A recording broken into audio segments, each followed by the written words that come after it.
একা একা গুগল পাতি পালকা চলে মালের গাতি একা একা গুগল পাতি পালকা চলে মালের পাতি।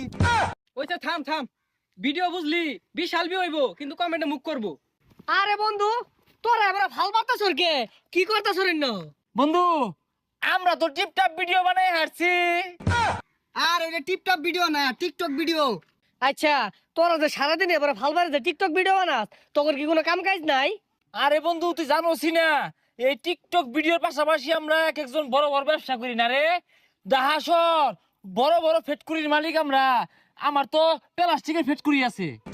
আর ওটা ফ্যাক্টরি না, ফ্যাক্টরি হইব। আর আমি বুঝলি মানি এক্সচেঞ্জের ব্যবসাটা করতেছি।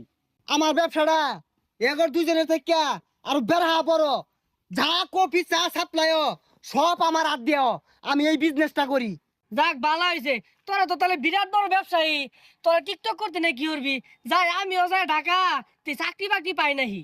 বন্ধু শুনাইছে কারো? হ্যালো, চৌরাস্তায় মানি এক্সচেঞ্জের হিরিক লাগছে। ও হানি আইতাছি বন্ধু, থাক যাই আমি। এই আমার ফোন আইছি রে। হ্যালো, কি 26টা কফি বাড়াইছি, আলাওগুলো সাপ্লাই দিয়ে আরামাইছিস না? কি ব্যাগ নিতে আছে গা? আমার আউল লাগবো, 22 জন কামলা রাখছি। আইতাছি খারো, কফি বলে সাপ্লাই দিয়ে আরামাইতেছে না। এই যে আমার আইছে। হ্যাঁ, প্লাস্টিকের সংকট। আরে দৈনিকই তো বস্তা ভরে প্লাস্টিক টুয়াইতাছি না, মানে টাক ভরে বাড়াইতাছি, তাও সংকট কে?